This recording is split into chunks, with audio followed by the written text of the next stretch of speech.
exactly at 5 o'clock.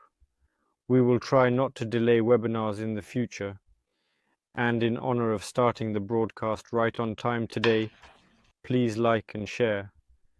Today we will have news about the next generation airship project by the company Nova or Aeronova. And if you are interested, watch it yourself, invite friends, those who are interested in the project, those who want to know a little more about us, and today we will specifically talk about the results. In addition, we will definitely answer all your questions. Write your questions right away so we can address them first and not miss them. Well then, let's get started. Fedor, please tell us what interesting has happened in the company over the past week or in general, and what we might expect in the near future. Hello everyone. You just said that it's actually very hard to remember what happened, because there is an incredible amount of work, and everyone knows, those who don't know will find out now, that we have a conference on November 16th, and preparations for the conference are underway, a big conference with a lot being done, and a bit of operational work is piled up. And as you just mentioned, Pasha, where did you even get this Aeronova from? I overheard it in the office. I overheard it in the office, yes. In general, work has begun on the branding of the company that deals with airships. We called it Nova. But the guys conducted an analysis. It turned out there are many companies named Nova, including LLC Nova and Nova Lasers.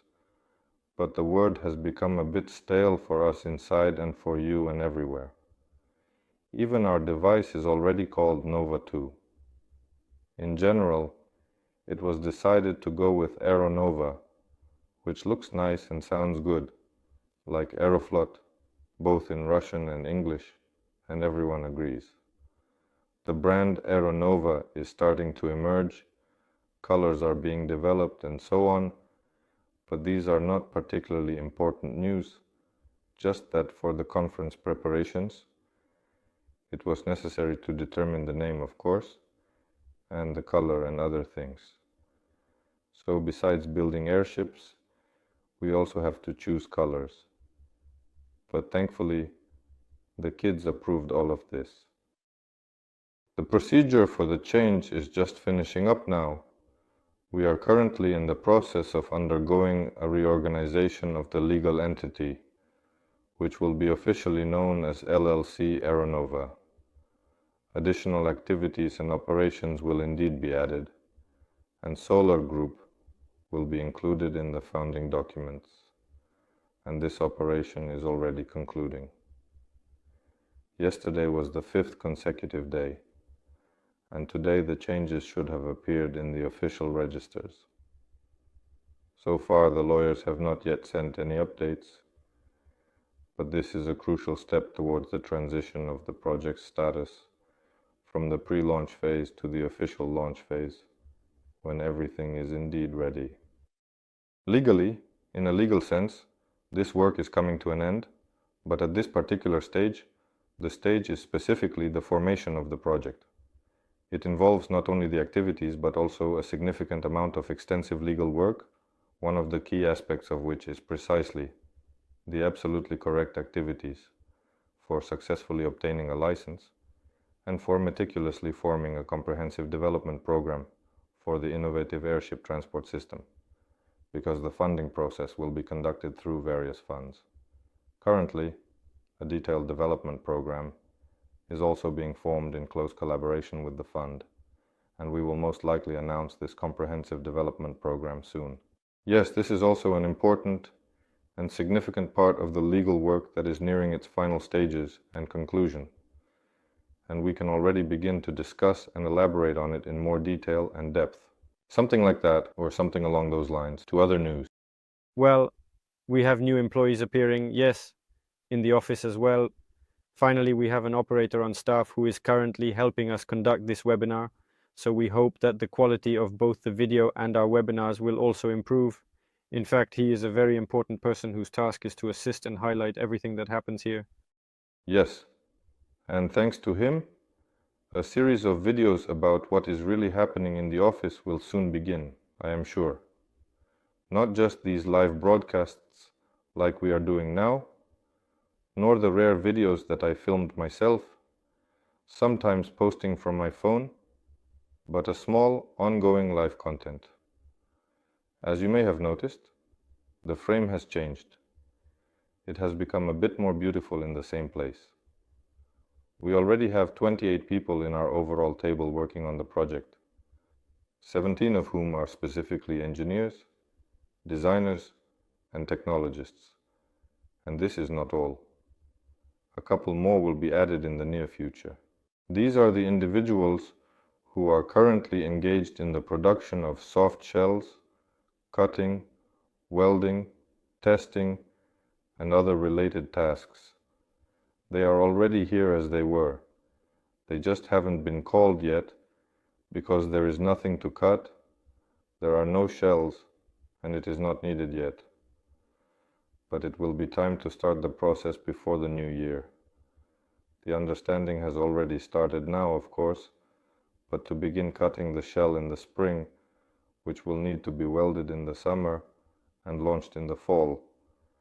In general, it is time to start the process from this production formation already now. A couple of these will be added. By the way, an electronics specialist came recently too, in the upcoming months. So tell me more. You mentioned 28 people. Who are they? Engineers, technologists. What departments and specialists are currently here? These are people who are on the team, receiving a salary and doing something constantly. Yes. And Boris Alexandrovich Shevchenko mentioned all these departments with you during the webinar. Mentioned it, yeah. Each department was mentioned. Can I, of course, list the names by department? Give me an idea. When you say 28 people, that's enough. No, I said that 28 people are working on the project in total. 17 engineers, designers, and so on. So 17. If I break it down by, let me see, how many departments, it turns out to be about 2 people per department. 1 second. Is this the one? Yes, the diagram? Yes. Well, the chief designer Zubkovich understood. The Department of Advanced Technologies and Research. This is Lobachin, Filipov, Denis, Kamel, engine specialists, Kostyukov, Valiv, Kosach, Shokov, Klimov, Karlov, Kafizov, and Arslanov.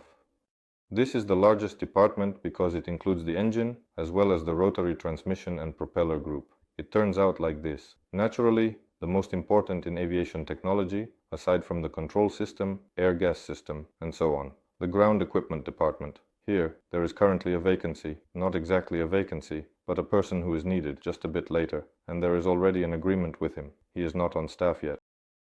The Department of General Views and Shells. This is Krylov, the same Kamel, Milenin, Timoshenko. General views refer to how the airship will look, its elongation, height, width, where the gondola hangs, where the engines are located, in general, the layout. The onboard equipment department includes Orlov, Milat, and Filipov. Another one again. Yes, we just have people overlapping here, well, naturally. The assembly design department includes Vereshchagin and Shokhov. I already mentioned Shokhov. He is involved in transmissions. The calculation and theoretical department includes Kanonenko and Iroshkov. The industrial design department is also Iroshkov, but he hasn't been invited yet, although there is an agreement with him. The industrial design comes a bit later, towards the end of the sketch project. The technical documentation and certification department. Here again, there are 2, well, not Masterenko and Gorokov. And of course, Ivchenko. Naturally, Boris Sanich is here, and he also manages all of this, yes, where Ivchenko, Arslanov, and Konstantinov are, that is, me, as a representative of Solar Group, as the head of the Project Search and Development Department. So these are all the management departments, the chief designer, and all the departments, Many departments, many employees, and it turns out the team was not formed just now. It has been together for a while. Obviously, all these people have been coming together for these 3 years that the project has been in preparation. Yes, among the new people who have never worked with airships are Lobachin and Filipov from the Department of Advanced Technologies and Research. But these people have been involved in science their whole lives, and it's about adding fresh blood. This is a necessary thing. Although they have worked on other things, an airship is not just an airship. Whether it's the electrical system here or there, whether it's the engine there or here.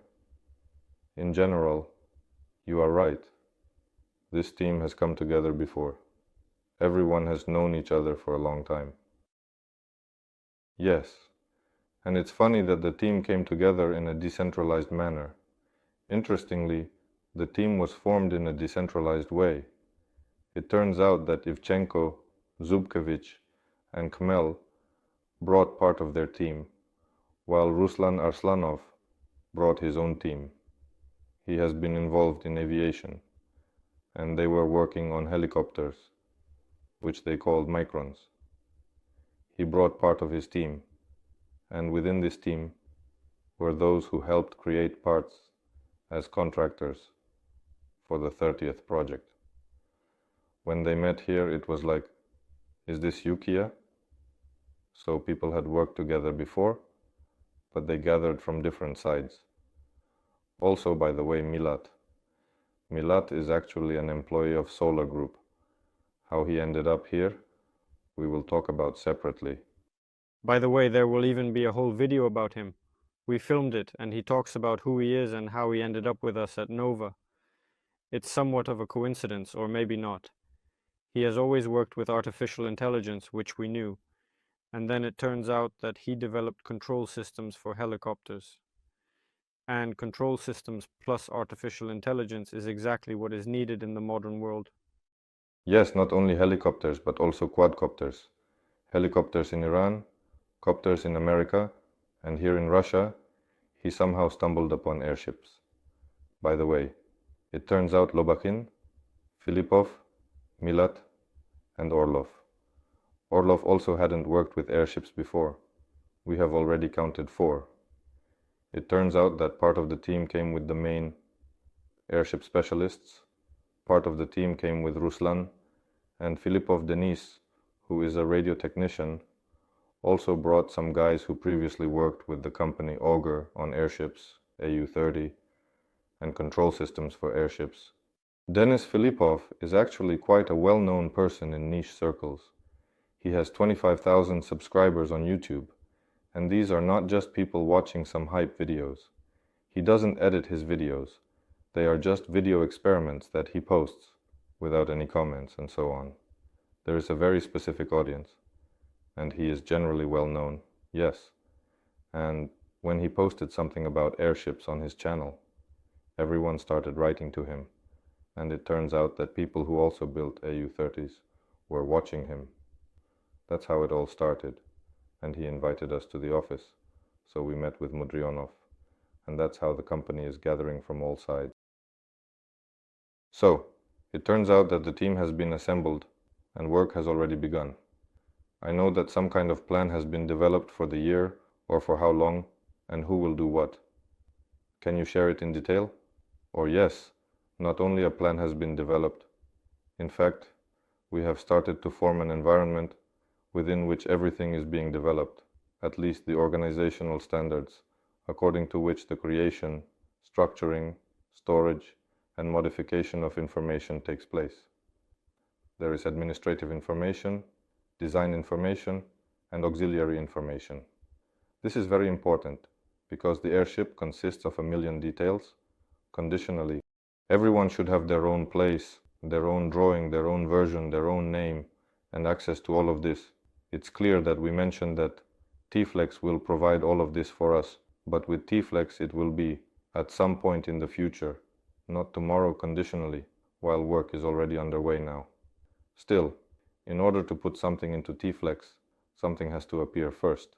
So, this environment has been created, and the rules of the game, so to speak, have been established. And according to these rules, yes, work has already begun in all these departments. Work is already being done.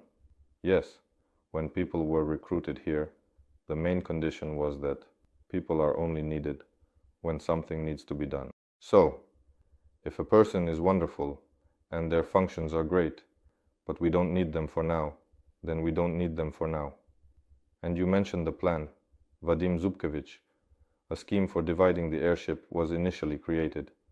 It's clear that the airship is divided into main parts, and these main parts are used to structure the departments. Then, in each department, everything is broken down further. In general, the division scheme has been created, departments have been established, and everyone conditionally understands their areas of responsibility. A plan has been created from today, where we are, to the moment of takeoff, testing, and certification of this apparatus. And this complete plan has already been reviewed and agreed upon by everyone. It is now turning into a schedule, well, into this diagram, yes, but the plan exists. If you're interested, I can even read something from it. I just need to find it first. Let's I don't know, maybe it's not entirely right to publish it for general access. It would be interesting for everyone to see at home. You see for yourself. Well, then I can read something. In fact, it's better if Zubkevich, who is an expert in this field, tells about the stages of work in detail, the start, the duration, and the final result. This is what the comprehensive table looks like. It starts with the initial sketch project and provides a clear overview of the entire process. There are numerous rows and various columns, different types of rows and kinds of columns there, yes, indeed. Sketch project, definition of main design parameters, refined weight summary, moments of inertia, loads on units, airships, definition of aerodynamic characteristics, definition of the dynamics of the apparatus, flight simulator, airships, structural power scheme, gondolas, structural power scheme, suspensions, gondolas, seats for pilots, passengers, interiors, gondolas, design and exterior. This is just towards the end of the sketch project. Gondola design, exterior, interior. Preliminary calculation of the stiffness and strength of the gondola. Power stop design. Power stop calculation. Working stand. Power stop transmission. Fuel system. Ballast system. Structural power scheme of the tail. Preliminary calculation of the stiffness and strength of the tail. Structural power scheme of the chassis. Design of the balloon envelope. We do not read this. We'll just go over the main points. In general, we have a step-by-step plan, right? From today until the moment the device takes off. Takes off and is indeed certified as experimental flight. In short, it receives a single certificate. Are there any exact budget estimates already? How much can everything cost? The statuses in progress have not yet started and are completed. There is a section on the side. Here, the final stage involves completing the contract with the certification center for assigning tail numbers and obtaining the EVS certificate. Yes, this is the final stage of this plan. As for cost figures, they have not appeared here yet. This is the first device with a lifting capacity of 500 kilograms. And will this device be unmanned or not? As much as I would definitely like it to be unmanned right away, common sense suggests that there will most probably be a pilot seat. Yes, it will indeed have unmanned systems and certainly a pilot seat. In the upcoming spring season of the following year, 2025, a scaled model of this airship will be created. Milat and Orlov will be working on the advanced and sophisticated remote control system, which is also referred to as the state-of-the-art Unmanned Control System, commonly abbreviated as SDU. A model will be created, replicating the geometry of the engines, such as their quantity, thrust relative to its drag, and lift, and other parameters. In short, a complete model will be created in detail to test the control system, and this will happen in the upcoming spring season. If the control system proves to be maximally effective, safe, and thoroughly evaluated, and if it is determined that it is so on, then 2 gondolas and other safety measures will be created for this airship. One will be fully unmanned, meaning they will be created simultaneously and efficiently, and the second will be optionally manned if the remote control system, in the exact form we currently envision, does not perform perfectly. An optionally manned gondola will be created. Then this control system will learn by observing what the pilot does in various challenging situations. Only after that can a fully unmanned device be made and released. So we will see. On one hand, there will be mathematicians and programmers developing artificial intelligence. On the other hand, there will be a pilot trying to control the device. We'll see who wins this battle. This is the usual scheme for creating an aviation drone.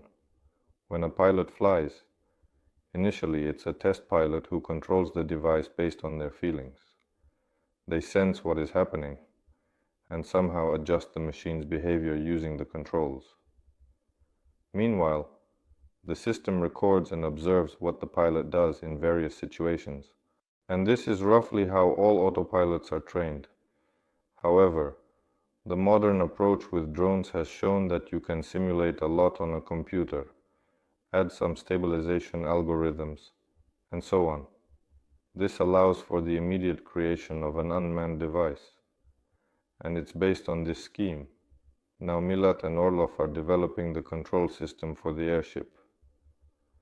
But Zudkevich said, "I won't allow you to install it on the large device if you don't test it on the small one first." No problem. A small device will be created in the spring, and we will test it on that. How long will it be approximately in meters? I can't say, so to speak. I can say in cubic meters. It has turned into a state, but I can't say in meters. I can say in cubes. About 100 cubic meters, 2 or 3 meters. It's unclear. Yes, for now, it's a small device, but in general, if it's 2, 3, or 5, it will still be quite large. Visually, it will be a big, serious device capable of accelerating quickly, maneuvering, and carrying a useful load of about 20 kilograms. But up to 50 is fine. So, I understand correctly that in the spring we will fundamentally and essentially have such an unmanned drone that can carry, say, 20 kilograms of some cargo, or perhaps even more, even if it's an experimental sample. But let's say in the near future. This is not even experimental. It's simply for testing the control system. Yes, for testing, but ultimately it can be used for commercial purposes. For example, it could deliver food around Moscow or transport a first aid kit to hard-to-reach places. We'll see what comes of it. The efficiency of a dirigible does grow with its volume. And really, with such a small volume, it's easier to have a regular drone with propellers. Why is a dirigible of this size even needed? The question is whether it can stay in the air. If it can cover 500 or 1,000 kilometers, then that defines the efficiency of the drone. Won't be able to. But it will be unmanned, right? Yes, it will be unmanned, and for testing the control system. It will be created, the shell will be made from the same material, the air gas system will use the same valves and fans. In other words, it will completely replicate a large dirigible. And this won't just be a toy, it will be a serious machine. A toy, yes. I think there are many diverse and varied commercial applications. We'll see. It will be much more serious than the device created in Africa in collaboration with the French, which is already working commercially there. It will be more serious, much more serious. Should it be applied in some way? We could give it to the Africans if they like to transport medicines with small devices. In general, you know that cargo drones, as I understand, can fly with a load for hopefully about 20 minutes. If a dirigible can fly for at least 3 hours, then what do you need a dirigible for, right? I understand. I know that. We once tried to calculate it ourselves. Initially, there was an idea to build it, but when we started calculating everything, we decided not to build it at all. The idea was, of course, a suit. Not exactly like Iron Man, but just some kind of personal flying transport vehicle powered by pure electric motors. And yes, it didn't work out to fly for more than 20 minutes at all, and we decided that it wasn't very interesting, even though such things are being made and shown at exhibitions around the world. They say, look, but everyone is silent about the fact that it lasts a maximum of 20 minutes. Some people do speak up, saying it's not serious. In reality, it's 20 minutes. Well, just limiting it seriously, in fact, yes, it could still be with us. According to the limitations in consciousness, when you get into a car, you're told that you have only 20 minutes of fuel. It seems like it's impossible to move, but on the other hand, if you're moving through the air at a speed of 150 in a straight line, 20 minutes is a significant distance. Maybe it's normal, just unfamiliar compared to classic transportation systems. But we decided not to do it because we were somehow planning to use impellers. Just so, Artem Lobakin, who was unrelated to dirigibles, is the only person in Russia who created a jet suit and flew in it. He had a project that was not public, but gradually information may emerge, so maybe we will show it someday. Tema had a suit with two jet engines here, and one large one on the back.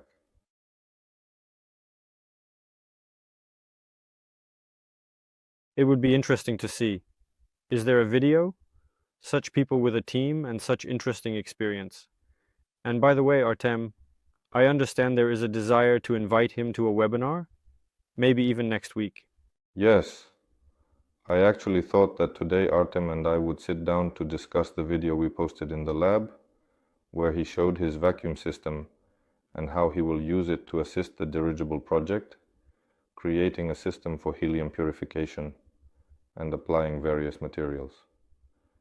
In general, the designers have ideas, but it was unclear who would implement them, because these are serious research institutes, which are currently in a rather poor state in our country. And Artem has his own research institute. He provided the entire project like this, saying, you provide the space, and I provide the equipment, brains, experiments, and hands. And we agreed. Yes, and today I wanted to discuss this with him.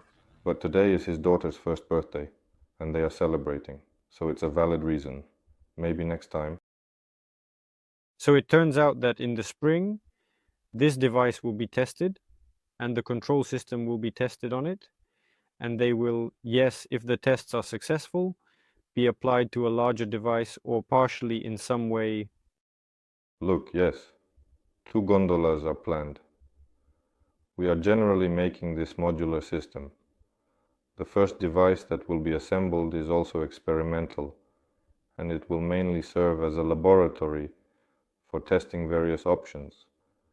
There are ideas, for example, that this is a gondola with a fixed engine, 2 rotating propellers on a rotating transmission. This is one, not just an idea, but a tested option. There is a second option, which is a stationary fixed motor, a fixed main propulsion propeller, and then an electric motor with a variable thrust vector. This is the second option. The third option is to remove the central gondola, install 2 motor gondolas, and here place fully rotating propeller motor units, with a dry sump and so on. And all options are good in their own unique way, and it was indeed quite difficult to determine what truly is the most ideal solution. We came to understand that all dirigible designers who have ever done anything significant try to adopt a unified concept on land and start to believe that it is indeed the best, and only work on that. For example, like what Airlander did, they spent many years calculating the aerodynamics and the external appearance of the device, and they calculated this one unique flying butt that everyone could see on the internet, just like they worship it, saying it's ours. They assembled it, took it outside, a breeze blew, and Airlander flipped over and fell. So, calculating one formula for a long time and believing in it is certainly good. But when reality hits, things may not go as you theorized, but this blind faith that it should work is, in short, bad. All shapes are good in their own way. All shapes are important.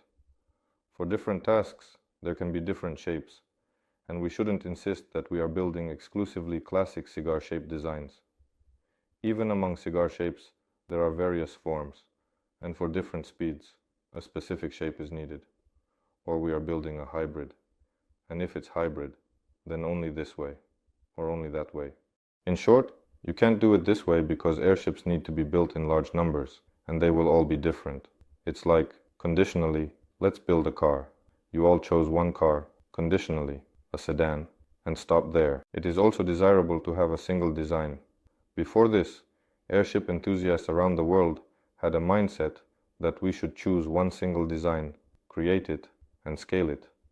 But a sedan is very different from a truck. It's not just a larger sedan, it's a completely different vehicle. And it will be the same with airships.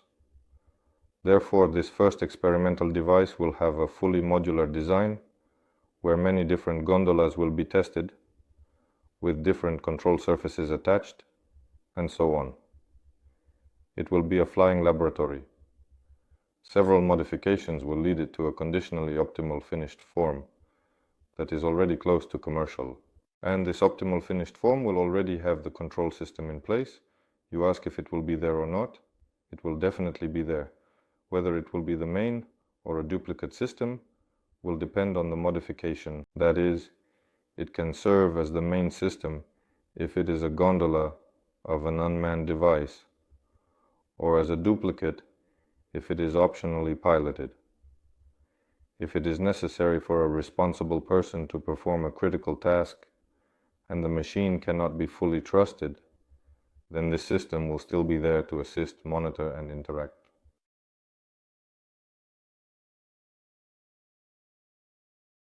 This comprehensive and detailed plan, which has been meticulously crafted and thoroughly reviewed, is already practically outlined point by point up to the moment of launching this 500-kilogram device, and it is clear who will do what, when, and how, ensuring every step is accounted for. Yes, but this plan is actually also high level. It is quite detailed. Yes, there are actually a lot of tasks. Well, now each point will essentially and naturally be broken down into sub-points, and all of this will be carefully laid out in a structured manner on a detailed timeline, ultimately turning into a task tracking system.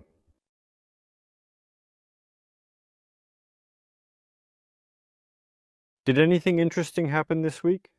I'm trying to remember. Were there any tests in the lab? The test in the lab did not stop. The creation and optimization of this system, for which an experiment on stratospheric peak flight was conducted. Several radio systems were tested there. The experiment was successful. The experiment showed that some parts work, while others do not. We have not yet finalized the report on the experiment. It was supposed to be ready by today, but it is not. So next time, I will present the report and provide more details about what happened and what was tested. In general, I am waiting for the report. So, in the lab, this was the first experiment, and there will be a second and third before the launch of the long drifting device, and everything is naturally being prepared for that. So the lab has not stopped. We call it a lab, but in reality, it is not a lab. It is a department of advanced technologies and research. So does this department perhaps have a lab, or is it not quite like that? It turns out that this department has a compact, cozy, and comfortable space where something can be created, not on a computer, but in matter, workbenches, soldering irons, and some compact and small equipment, because all the large equipment that Ruslan has is not in the office. You were talking about shapes just now. Am I correct in understanding that different shapes, in principle, how do they differ at all? Why do some have a cigar shape while others, as you said, have a flying butt, and some are trying to make a plate, and someone claims that their shape is the best, while we will have different ones? Are they for different tasks? Or what is the point of making them different or the same?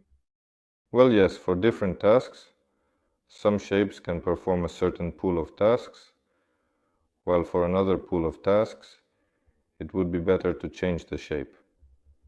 In general, everyone changes the shape for several reasons. First, when someone had the idea, let me create a dirigible, because you fill it with helium, it lifts a certain mass, and the whole thing hangs there without consuming fuel. Then, it's cool to rise into the air without consuming fuel.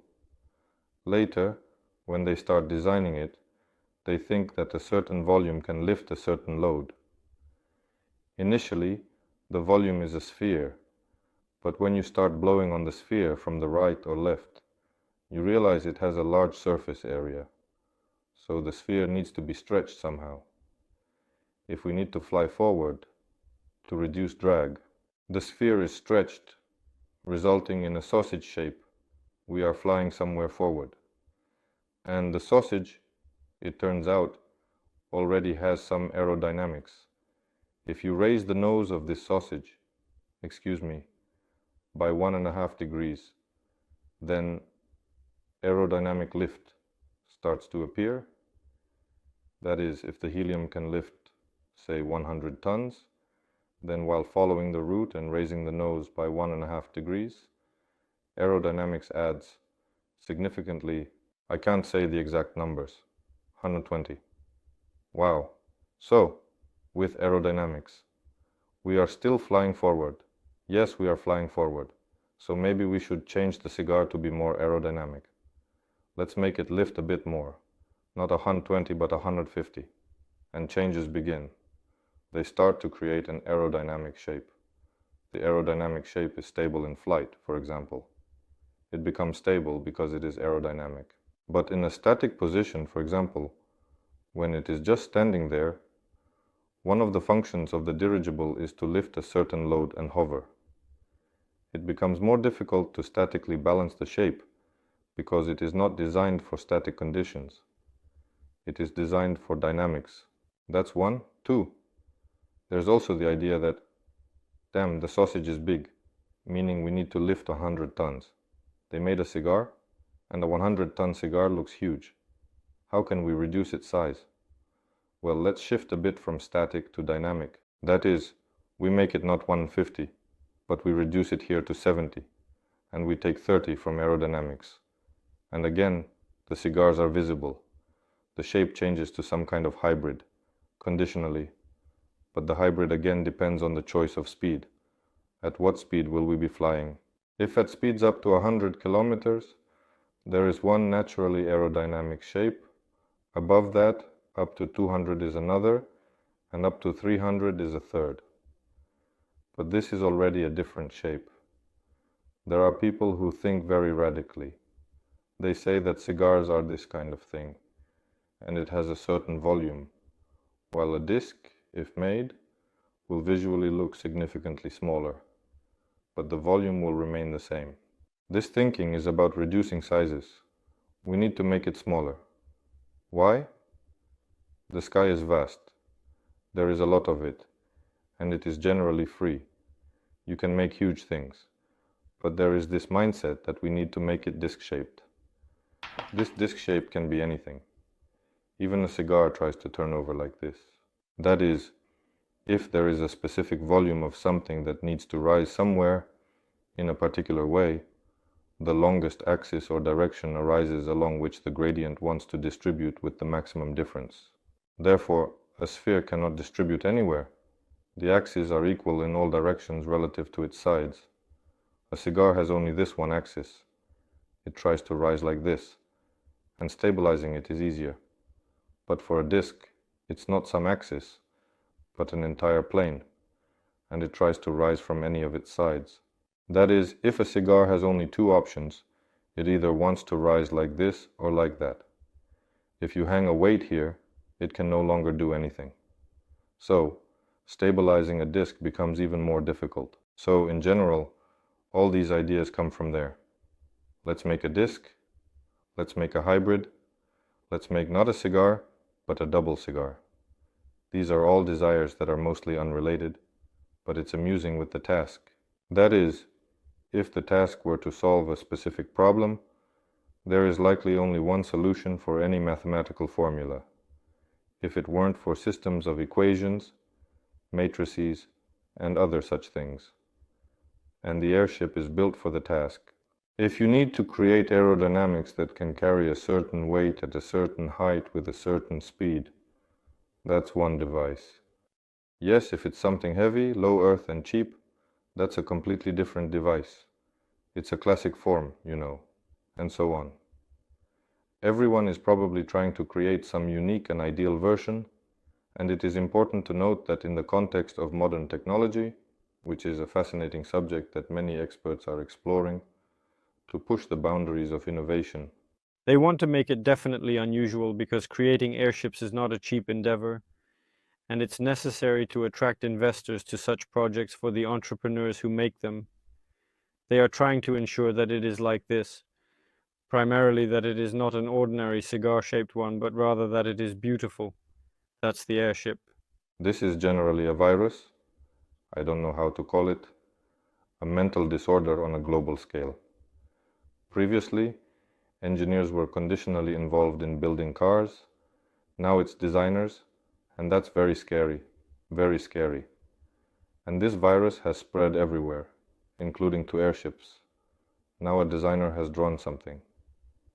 That is, it's not an engineer who solved the problem, as we are currently structuring the whole system. Our engineers will solve the problem. But here, a designer created a beautiful object. There are laws of physics that are hard to argue with. Now, not only does it need to fly, but it also needs to be assembled afterward. And if we are talking about some kind of mass production, it's also expensive. All the more so, yes, certainly. With cars, yes, the situation is indeed the same. Well, yes, a Mercedes from, say, 20 years ago is much higher quality than what is being produced now, and the engines. Overall, we are experiencing a kind of engineering degradation, to put it briefly. It is much more difficult to create internal combustion engines than electric motors. And so, the trend we are seeing towards the extinction of internal combustion engines and the idea of ditching them in favor of electric drive. On one hand, it's probably more environmentally friendly. Yes. But on the other hand, we are stifling such a powerful engineering school. We are just simplifying it. Well, yes, the question is always what comes first. A proper engineering solution or the opportunity to earn more. Of course, if a part fails, you will earn more, your cost is lower.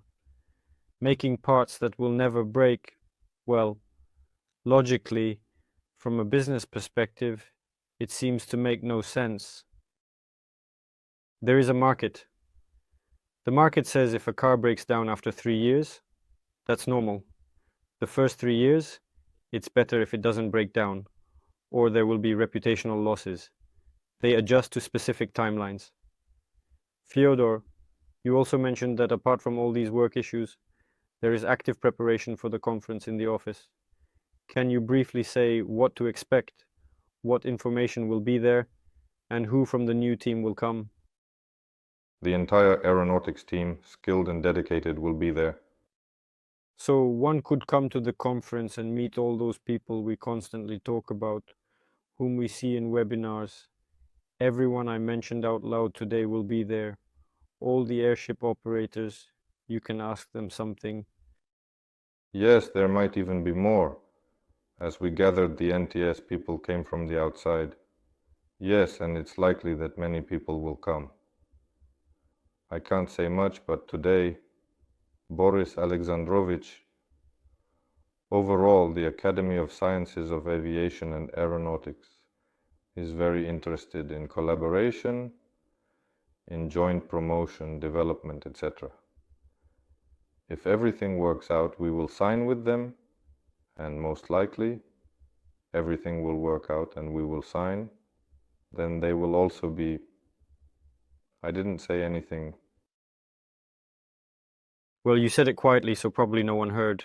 So, anyway, at the upcoming international conference, which is a significant event for our industry, the entire team, consisting of experts from various fields, will be there. We will take this opportunity to reintroduce ourselves to everyone present, ensuring that we establish a strong network. It is crucial to understand who the doctors are, in which specific sciences they specialize, and what groundbreaking patents they hold. We will delve into the topic of what airships are, exploring their historical context and why they are needed in today's world. Furthermore, we will analyze what is happening globally, considering economic, environmental, and technological trends, and where airships fit into this broader picture. We will take another look at the competitors, conducting a thorough analysis to understand what they are doing, why they are not our competitors, and what differentiates us in the market. Finally, we will declare our detailed roadmaps, outlining our strategic plans, and demonstrate our readiness for a full-scale launch, showcasing our innovative solutions and commitment to success.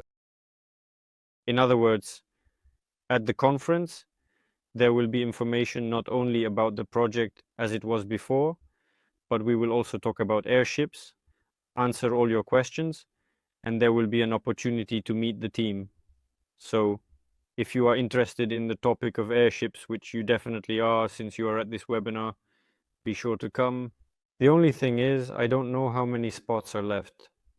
Today we finalized the lists, and they are currently confirming the names of everyone who registered and wanted to come, and tomorrow the exact number will be clear.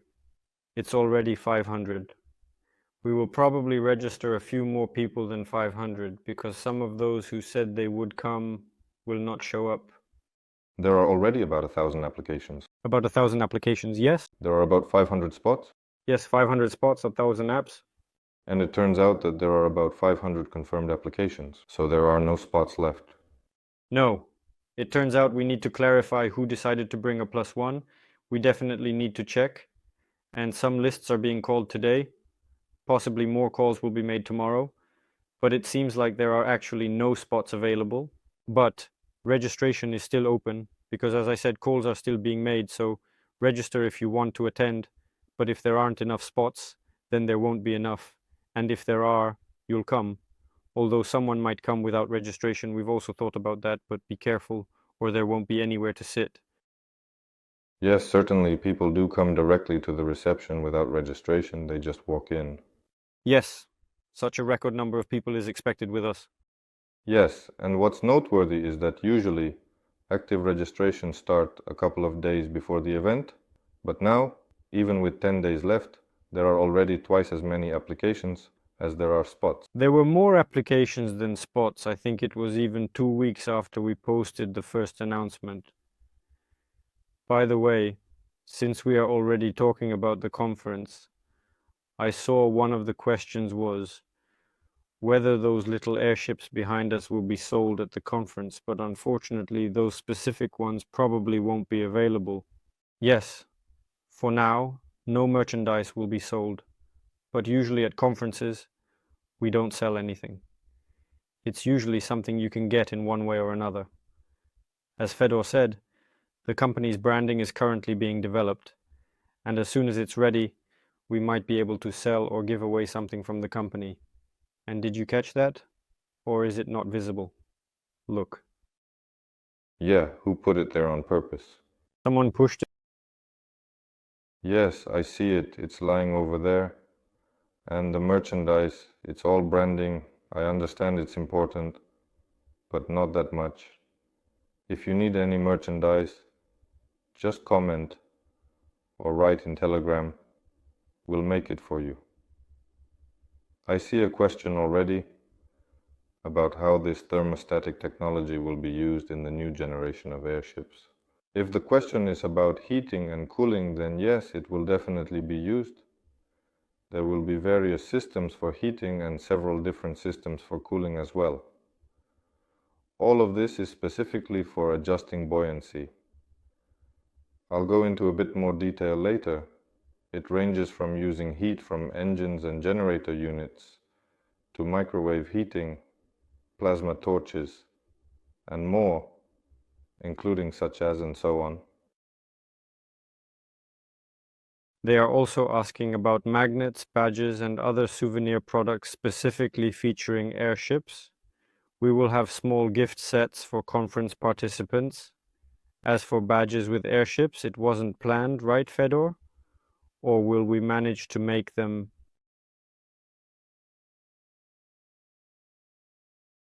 I'm actually answering other questions on behalf of the company. Yes.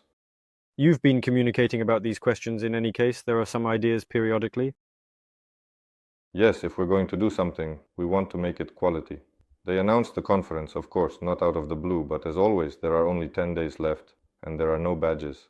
What do you think? Can we make them of good quality in 10 days? So, friends, one way or another, we are moving on to questions. So please write your questions. I'm reading them on YouTube. Better to write on YouTube. I can see them here now. But you can also write on VK. We will gradually answer all the questions now.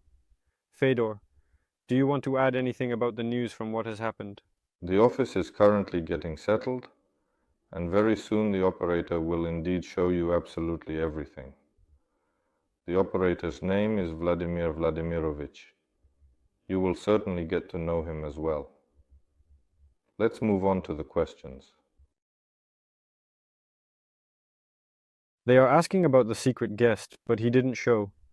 They are asking if anything has changed, who the guest is. Yes, there is a person whose last name I have already mentioned. I won't say which department since he is a secret. Let it remain a secret. Yes, if he speaks at the conference, you will notice him, and he will speak.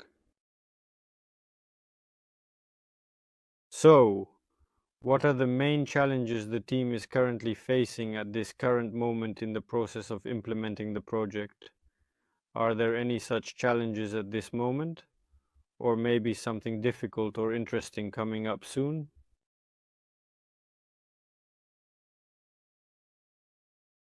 In all aviation, at least Russian aviation, the main challenge is the engine. Everything can be designed. Propellers, transmissions, fuselages, anything you want. The electrical system, the control system. What will everything fly on? What will everything have with the engine? The main question for everyone, for us in Russia, is that there is indeed a real mess with aviation engines. I know that right now, but they have almost always had these R&D and experimental design projects for creating engines. And at TSAM Baranova, a rotary aviation engine is being tested on a stand, part of which was made by Ruslan, if not the whole thing. Well, to be precise, he made the whole thing for himself. They were working on the Oris engine at NAMI, conducting R&D on its modification for aviation, but they don't speak too loudly about it, saying that something has been achieved. Another company, I forgot the name, seems to have reverse engineered a European aviation engine. They say it will be ready soon. Everyone has rushed there, from helicopter manufacturers to airplane makers, waiting for this engine. We have also naturally joined the queue. We actually have solutions. There are already engines in stock with us, specifically with Ruslan, which will be used on Nova 2, on this device. There is a foundation for the next devices, but overall the systemic problem is really the engines. We will most likely solve it independently within our project. How exactly, whether Russia will have a new engine thanks to us that will save the industry, we'll see. Yes, but the problem needs to be addressed. This is really a problem. Everything else is just minor tasks. I also saw a question about the engines. What type of engine will be used? So, is there a solution? Yes. And can something specific be named? What type of engine will be used? Then we need to clarify the question about which specific device. For the one we will be building, the very first prototype will use precise electric motors, Chinese BLDC motors. There is no need to invent anything at all. They are more than sufficient. For the device that will have a 2000 cc engine, there is already an understanding. We have a specific engine that we will install there. There are several engines. It's an auto conversion, obviously gasoline. There are also several aviation engines stored in the warehouse on aviation fuel. Naturally, there are also old engines called Praga, which are pre-war aviation engines. They can also be used, and we have them as well. But overall, we will test everything. We'll see if the engine, for example, in the 2000 cc model has a stationary propeller, then electric motors are added for thrust vectoring. We even had our first meeting with Oval Mash back then and understood that possibly the Motolik engines would be sufficient just like that. That is, both gasoline and electric engines are combined. And if the question is about what engine in general, then that's the question. Each type of airship has its own engines. There will be a lot of them, and they will be very diverse. Engines that will be used as generators to charge batteries, power electric motors, and engines that will participate in the engine groups right away. And not only piston engines, not only rotary engines. So, when exactly will the resale phase end? And will you notify us in advance? Of course, we will notify you well in advance, but we will announce the exact conditions and when it will be at the conference on November 16th, which means that in about a week, you will have all the necessary information. So, is the yacht project under the Aurus brand still currently in the plans or not? And will we see an airship in the future? The agreement with Aurus has not gone anywhere. We are planning to build this yacht under the Aurus brand in collaboration with Aurus, and we are excited about this venture. However, we decided to initially focus on the 2000 cc model as part of our strategic plan, as we had an agreement with Aurus for 4000 cc. We decided to build the 2000 cc model first, in order to, as I mentioned, conduct a series of experiments to ensure optimal performance and quality, and to gather valuable data for future developments, so that the next one will be perfect, in order to ensure that everything will be absolutely clear. In general, from simple to complex step by step, so as soon as we understand that there are no more risks and we can move forward with Aurus, because making a dirigible for the president with Aurus is like the first pancake, which often turns out lumpy, and making it golden with Aurus is not really a good idea. We must proceed gradually and confidently, with utmost care and precision to achieve the desired outcome. Risky. Yes. Will the transition to the first stage be on November 16? No. On November 16, we will announce the conditions for the transition to the first stage, and of course, we will inform you about it in advance. Or even the date away. Why the conditions? I absolutely do not understand what kind of lifting force, whether mechanical or otherwise, can pull up a massive weight of 200 tons. If there is no load present, what kind of force will hold it from rising uncontrollably? This is an eternal question that has already been answered 700 times. Probably in 1701 we will have to answer again. There are many different systems. This is not the most important, but it is one of the most important questions regarding the change in buoyancy of the airship. There is an active ballast system, and within these systems there are subsystems and a lot of everything, starting from heating, cooling, compressing and rarefying up to the ballast itself. The first dirigibles will all be without ballast, and the loading and unloading system is certainly one of those intricate and complex tasks that we have indeed been dealing with almost all the time. It is clear that differently and in its own way, a modern dirigible will absolutely show you remarkable engineering wonders, that everything is possible. It is clear that at the moment, right in the second, if the dirigible unloads 200 tons, it will naturally be pulled upwards at a crazy speed. Moreover, the speeds there are quite significant and very serious, and this can be used as useful. It can be used not only in dirigibles but also in other systems as well. When a dirigible unloads, it naturally needs time to unload completely, stand still, reconfigure, and then fly on again.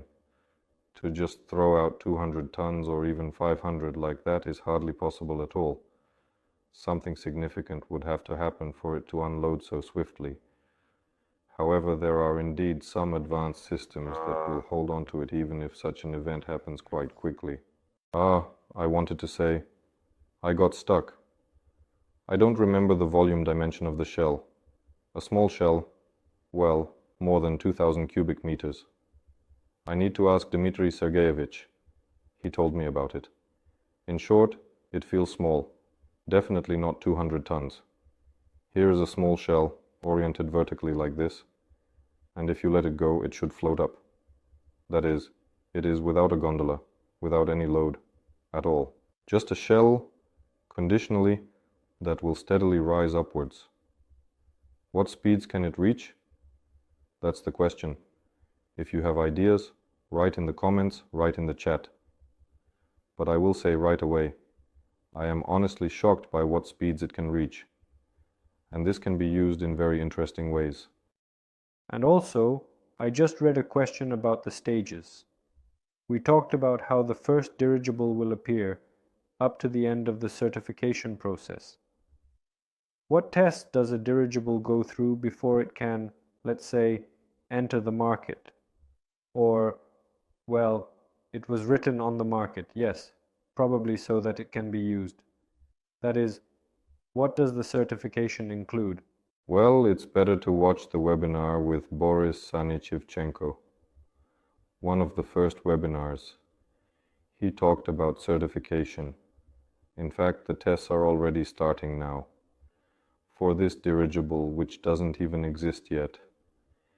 Any system, any small component, they are tested on the ground multiple times. If it's something purchased from the aviation market, let's put it that way, then it has already been tested 1,000 times. If it's something new, it needs to be tested according to methodologies and standards.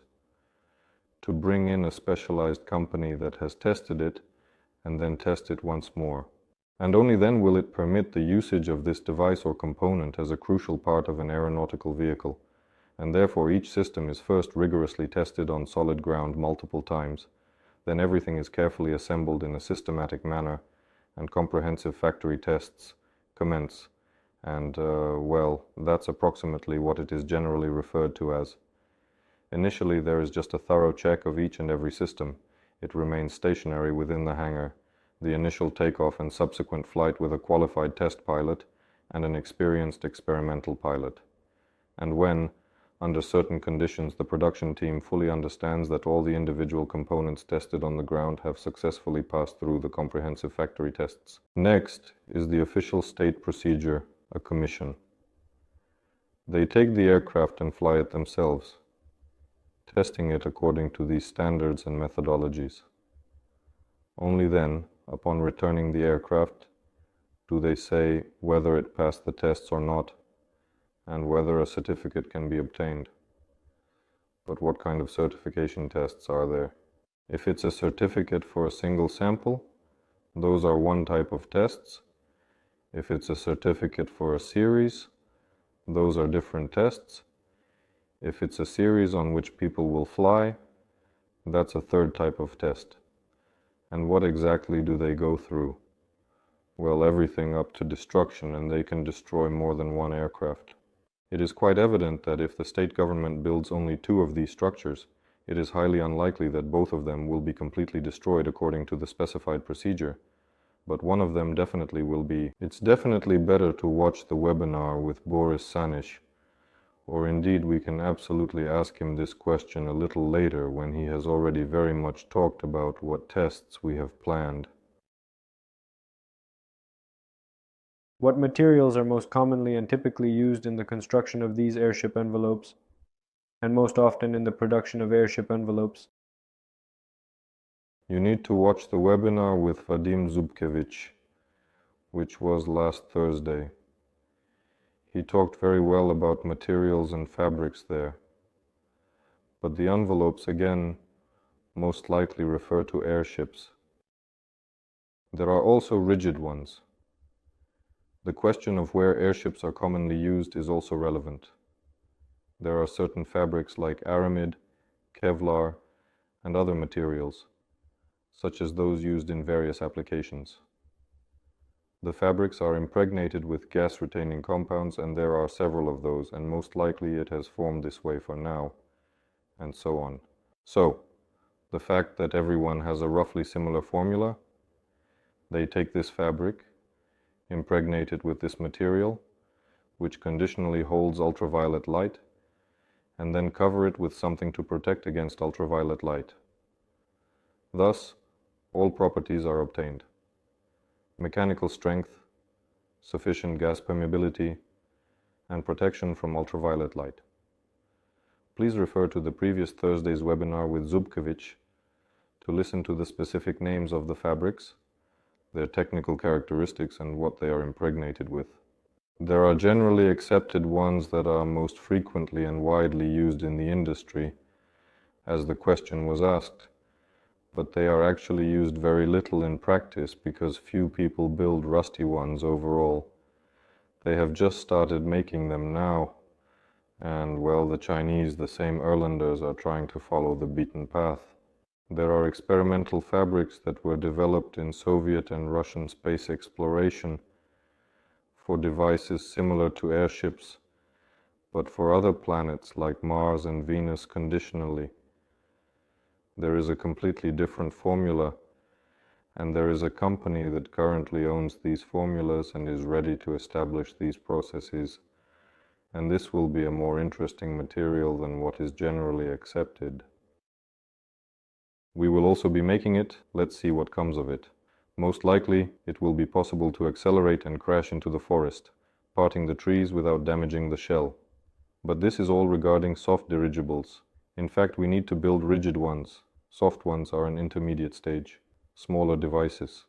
It is more interesting to see what the rigid one will be. There is also an understanding of that.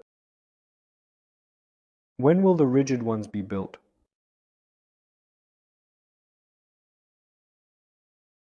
Aeronova will start designing a rigid dirigible in the near future. They will most likely begin next year. They will have different lift capacities. The rigid one will have a lift capacity of approximately up to 500 tons. No, well, in general, you can already make a rigid one starting from 10 tons. Yes, it will be approximately the same in conditions as this 2000 model. The 2000 model is soft, 2000 cubic meters. The soft 2000 model is still a bit small, but it is ideal for testing everything on it and developing the scheme. Here is the 10-ton model. The same scheme will be applied there, but with a control system. The same selected physical and mechanical principles will be used. It will already be rigid, and the technology for creating a rigid one will be developed on it. Firstly, the design itself, plus the production technology. It will be a small one. You can start from 10, and then go to 50, 100, 200, 300, with a maximum of 500. More than that is not advisable for sure.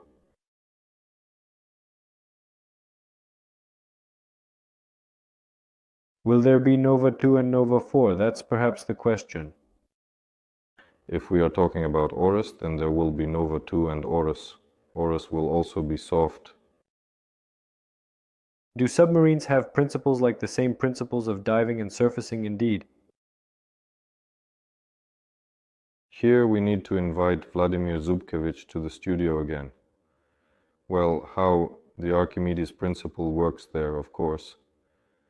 There is the density of the medium, the density of the object placed in the medium, and there is volume, the difference in densities and the emergence of force.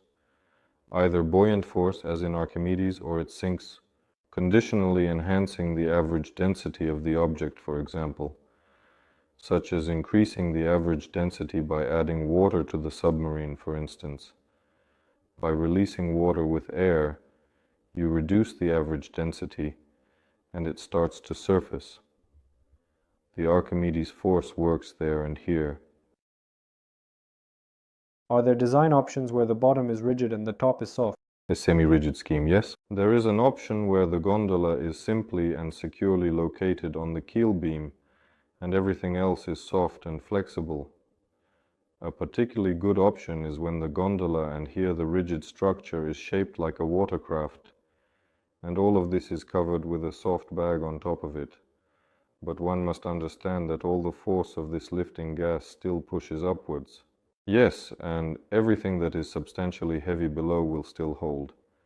The entire fabric effectively directs the force upwards, and it is the fabric part that adequately supports and maintains the entire mass.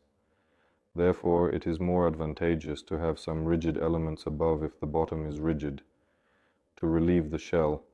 Otherwise, the entire mass rests on the shell, that is, on the strength of the fabric, and the rigidity below is considerably beneficial. Yes, the airship will not deform from hanging something heavy on it. But still, all the load goes upwards. It is indeed highly desirable to relieve it from there somehow. The keel beam is mainly made so that the soft airship does not deform from the weight you hang on it. Making a boat might also make sense, but it's easier to assemble it rigidly right away.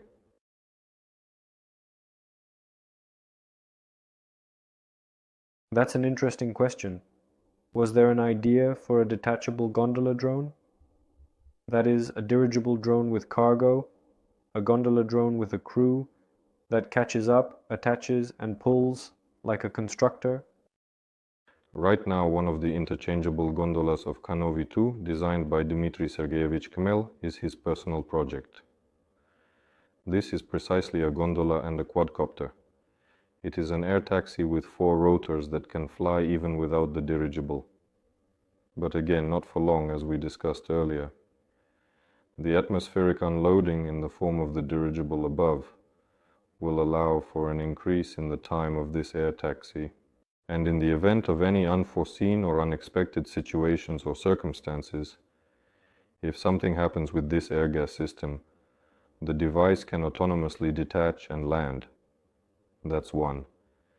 And two, if something happens with the rotors, conditionally with the engines, it can also safely land back on helium. That is, in the event of an incident, passengers can safely, securely, and comfortably detach from the balloon and land. Yes, there is a parachute rescue system in light aircraft. If something goes wrong with the plane, it's not as scary as it used to be. The parachute opens. Yes, the plane may hit the ground, but everyone survives. Is that available now? Yes, it is installed on light aircraft and helicopters. On light ones, got it. Yes, similar systems, such as these, can be installed in the gondolas and other similar technologies.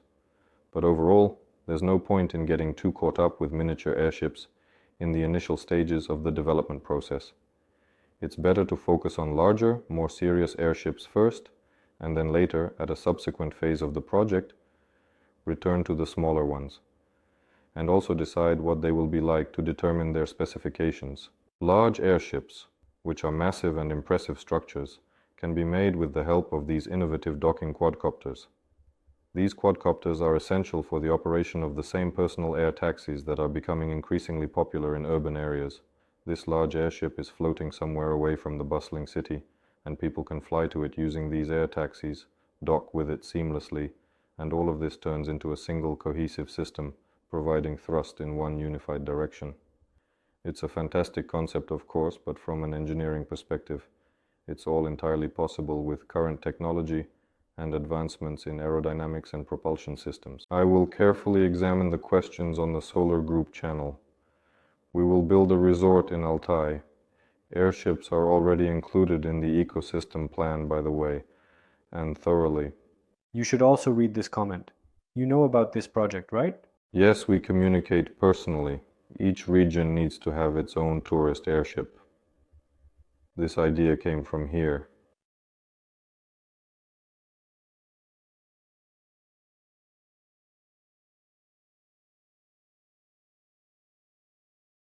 We have already answered these questions in detail and thoroughly. They are repeating here frequently and often.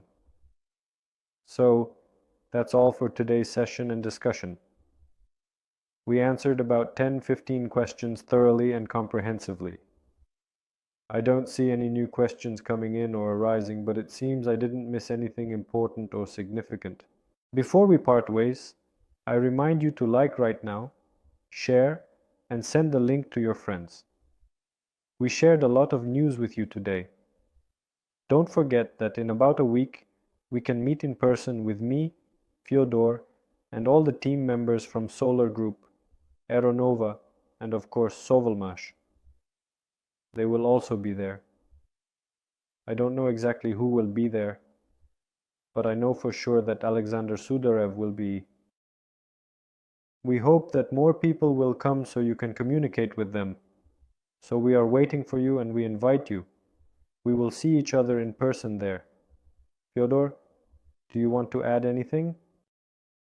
For those who cannot attend, there will be a live broadcast and a recording of the stream, so please don't worry. There will be information, of course, and there will be videos and photos, but it's always more interesting in person, so if you have the opportunity, come. That's all for today. Thank you, everyone. Thank you. Goodbye, everyone.